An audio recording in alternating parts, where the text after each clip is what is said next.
Well, guys, the Ballon d'Or has officially been announced, and the winner of the 2025 Ballon d'Or is Ousmane Dembélé. Let me start off by saying I hate this award. For me, this award has no meaning, and if it was up to me, this award shouldn't even exist because every year they get things wrong. But the big topic right now is Ousmane Dembele a worthy winner of this year's Ballon d'Or? Again, for me, this is exactly who I would have had winning the Ballon d'Or. So this is the one thing that I think they did get right. But I hate this award with such a passion. For years and years now, I don't respect this award. I don't care about who wins it. For me, the winner of the Ballon d'Or does not become a better player because they won the Ballon d'Or. Because I know what I've watched. I know who the actual best players in the world are. And maybe this sounds arrogant, but I know more than these journalists, and I'm willing to bet I watched more football over the last year than every single one of these journalists probably combined. So when I say, yeah, this list is kind of messed up, it's pretty messed up. But first, let's start off by just congratulating Ousmane Dembele because he is the rightful winner to the Ballon d'Or, in my opinion. Now, I know the Barca fans will be unhappy because, obviously they wanted Yamal to win. I love Yamal. For me, I love Yamal. I like him way more than Dembele. He's a way better player. He's a way better footballer. But that's not what the Ballon d'Or is, okay? Let me make this clear. Based on how the Ballon d'Or is judged, there is only one winner, and that's Ousmane Dembele. And I'll go as far as to say Lamine Yamal shouldn't even have been second based on how the Ballon d'Or is judged, okay? I love Yamal. Again, this is not Yamal hate because if I was to decide, the who wins the Ballon d'Or, I would do it based on who has been the best player overall. And yes, trophies would have some factor, but for me, winning the Champions League doesn't mean you win the Ballon d'Or. For me, Yamal would win the Ballon d'Or, my version of the Ballon d'Or. But they are not giving my version of the Ballon d'Or out. Okay, this is the Ballon d'Or. They have their criteria. We've seen what they value in previous years. So I'm sorry if Yamal even if Yamal won this award, it would not be right. As great of a player as he is, he does not edge out the likes of Dembele when it comes to the achievements, which is what Ballon d'Or favors very heavily, right? And if you think Yamal should deserve the Ballon d'Or, let me ask you this: if, for example, let's flip the script, right? Barcelona win the treble, and now you start hearing Desiree Doué, who went out, let's say in this scenario, Desiree Doué goes out in the semifinals. Dembele goes out in the semifinal, right? PSG go out in the semifinal. Barca win the treble. How would you guys feel if now all of a sudden we started hearing, oh, Desiree Doué had a great tournament though. Maybe he deserves a Ballon d'Or. There's not any world in which the Ballon d'Or winner for that year would be anyone except for a player from Barcelona. If Barcelona win the treble, there's no way, even like the entire top five would probably be all Barcelona players if Barca won the treble. So this is what I'm saying, right? Think about how much PR comes into this, because yes, Dembele does deserve the Ballon d'Or, and he did win it. But if you ask me, based on the Ballon d'Or criteria, Yamal should not even be second. Okay, if they're going to value trophies this much, then they should stick by it. For me, as well, based on what I've seen from the Ballon d'Or, Rafinha should have been higher than Yamal. Here, actually, I have the graphic pulled up. Right, let's just quickly go over and look at what's wrong. So, forget even I already crashed out and had a video about how half these people don't even deserve to be on here, and the ones that got missed out. If you want to check that out, make sure to check out the channel and you can see that. But let's just pretend that all 30 of these players on this list deserve to be here, right? Let's just start right off the bat. First name announced already, it's messed. The whole list is done for, right? Olise in 30th. Disgraceful. Disgraceful. He had an a season that was comparable. Again, don't take this out of context, but comparable to that of Yamal, right? What Olise did for Bayern was very similar to what Yamal did for Barcelona last season. And I understand Yamal's a better player, so I'm not arguing who's the better player here. But if you're looking at who had a better season, Olise and Yamal had similar seasons. Yes, Yamal got to the semifinal, and yes, Yamal did get a domestic cup. But other than that, they've had very similar seasons. Olise went out in the quarter, Yamal went out in the semis. But if you look at their numbers, their impact on the team, their performances, you're telling me that Yamal gets second, but Olise is 30th? Okay, like this is again right off. And if you guys disagree, you guys haven't watched Olise enough. If you haven't watched Olise for at least 25 games last year, I don't want to hear your opinion. Next, Wirtz. I don't know what he's doing. Again, Olise should be above Wirtz, but I guess Wirtz 29th, fair enough.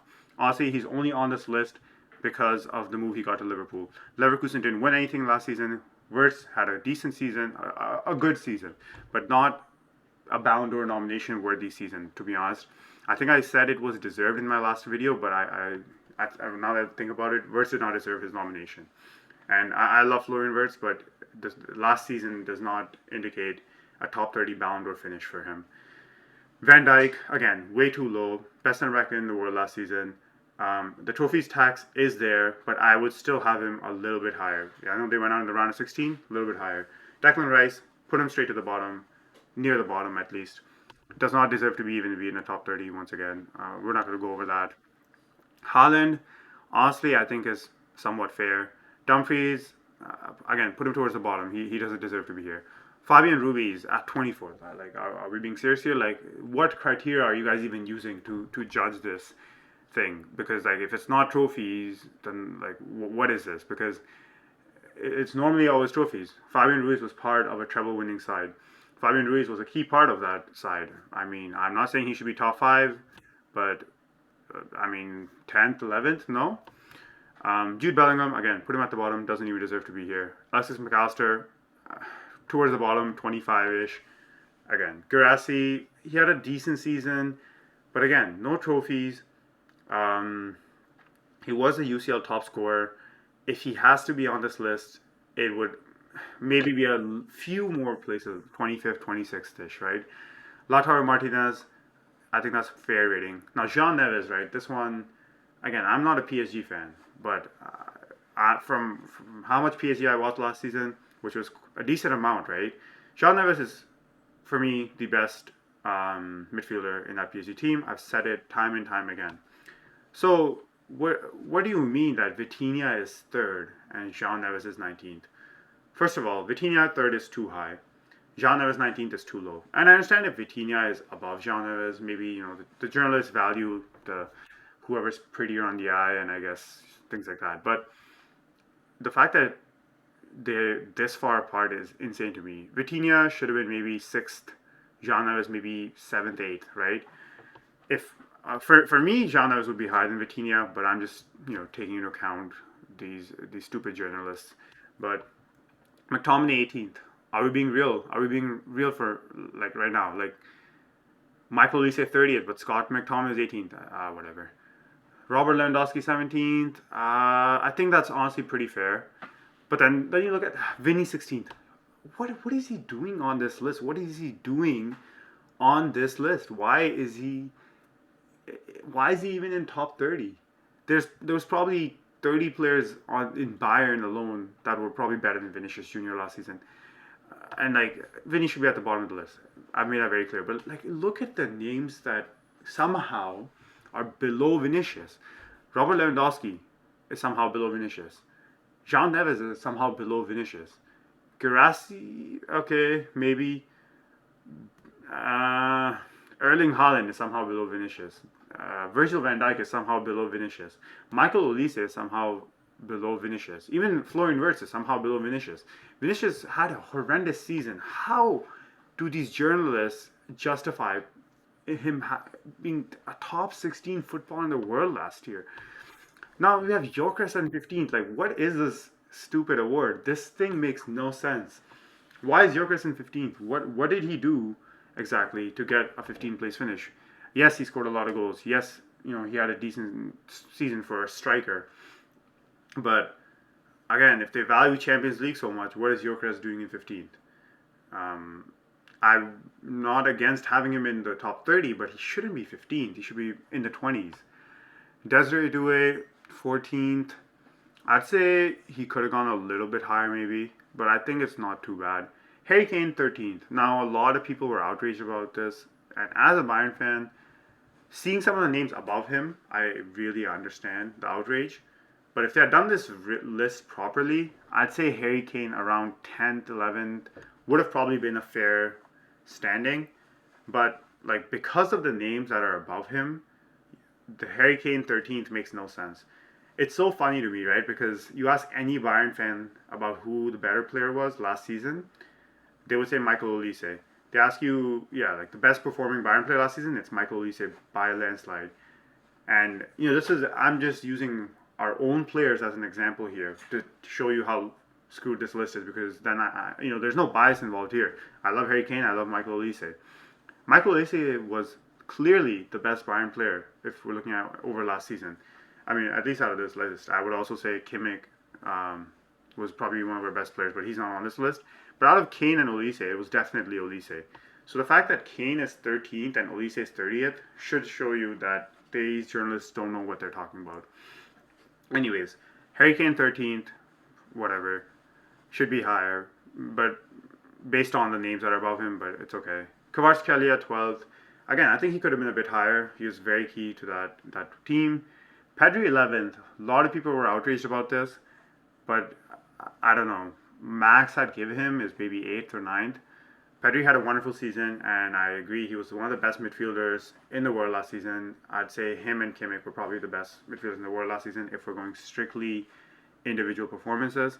I don't want to hear Vitinha and all these guys. Okay, Vitinha is not as good as Pedri. Vitinha is not as good as Kimmich. He had a better season, which is why he should be higher placed than Pedri in this Ballon d'Or list. But I'm saying individually. Anyways, I think Pedri is honestly pretty fair at the 11th, maybe 10th, right? Nuno Mendes, I know he was, again, part of that team and helped PSG win the treble. But honestly, I wasn't that impressed by Nuno Mendes until the end of the season, which I guess is what counts. But I don't know, 10th seems a little bit high for me for him. But again, it's the PSG tax of winning. Donnarumma in 9th, I think that's fair. Oh, Cole Palmer in 8th. Oh my god, I forgot about this. Cole Palmer in 8th makes zero sense, and I'm like so annoyed by it that I don't even have time. I don't even want to get into that. Did you guys watch Cole Palmer last season? Are we seriously going to give him a top 10 Ballon d'Or finish because of, you know, a good performance at the Club World Cup final? That's it. Like, he had a good first half of the season last year. He dropped off massively. And I'm not even talking about GAs, okay? I'm not one of these guys who literally just looks at a player's GA. I watched this guy week in, week out. Cole Palmer did not have the same influence on Chelsea's games as he did in the first half of the season, and that's a fact. So his level dropped off, and for most people, the second half of the season is where they usually end up placing these Ballon d'Or candidates on, right? First of all, it shouldn't even be nominated. Again, throw him to the bottom. I can't even deal with the argument of this. Kylian Mbappé in 7th is way too high. Tell me one reason why Kylian Mbappé should be above Harry Kane. You can't. You can't. Because while Harry Kane, I think, had last season, he probably had a off maybe 1 month. Kylian Mbappé had an off about 4 months. While I will give him, he really picked up and was a much better player in the second half of the season. I think he should be outside the top 10. And I think he should definitely be lower than Harry Kane. Harry Kane had similar GA, similar impact on games. They both went out in the quarterfinal. Harry Kane won the league. Kylian Mbappé didn't. Harry Kane had a better season overall. If we look at average level of performance, Kylian Mbappé took the whole first half of the season off. Anyways, so Mbappé, too high for me. I love him as a player. Again, he's one of the best players in the world. But based on last season, he does not deserve to be 7th. Achraf Hakimi. Now, this one I can actually get behind because unlike Nuno Mendes, Hakimi over the course of the whole season was very, very good. So honestly, 6th might be somewhat in the right range for him. Now, Rafinha 5th. I don't necessarily agree with this. I think Rafinha should have placed higher. I think Rafinha could be fighting for top 3, top 4. Yeah. Salah, I think it's honestly pretty fair to be real. Like, although he had a great league season, the fact that they went out in the round of 16 does cost him. Um, yes, individually it's a great season, but the Ballon d'Or is not about individual things anymore. It's about winning trophies. It's about winning the Champions League, and it's about being a key player in winning that Champions League for your team, especially when there are you know all these candidates that have won a treble last season. Like, are we just going to overlook that? And then Vitinha third, way too high for me. Vitinha should be much lower. Rafinha should be ahead of the likes of him. Yamal second. Again, I kind of mentioned it. I have no problem with Lamine Yamal. I love him as a player. He is, for me, him and Mbappe are probably the best players in the world, right? Based on the Ballon d'Or criteria, he went out in the semifinal. He won the league, great. He won the domestic cup, great. But that's not enough to, I guess, even make it a debate between him and Dembele. Dembele should be the outright winner. And honestly, if you ask me, Rafinha should have placed above Yamal because Rafinha individually, I think, had a better season. Now, was he a better player than Yamal last year? No. But for an attacker, right, what matters is your goals and your assists and your impact on the game. And an easy way of doing that is goals and assists. And Rafinha had the goals and assists. Okay, no, he wasn't better than Yamal last year. But individual, like if you look at the season he had last year, he had a better season than Lamine Yamal. So for me, Rafinha would be above Yamal. Salah would be up there. Lamine, I guess it's a tough one with Lamine because yes, he's one of the best players in the world. But I guess maybe fourth for him, fifth. Then you'd have the likes of I'd have like Hakimi, Jean Neves, Vitinha, Desiree Doué, like these PSG guys would be in there somewhere. And then that would probably leave me with Olise around 10th, Kane probably just under him. Um, yeah, then I guess the rest. But anyways, that's sort of a mini little rant.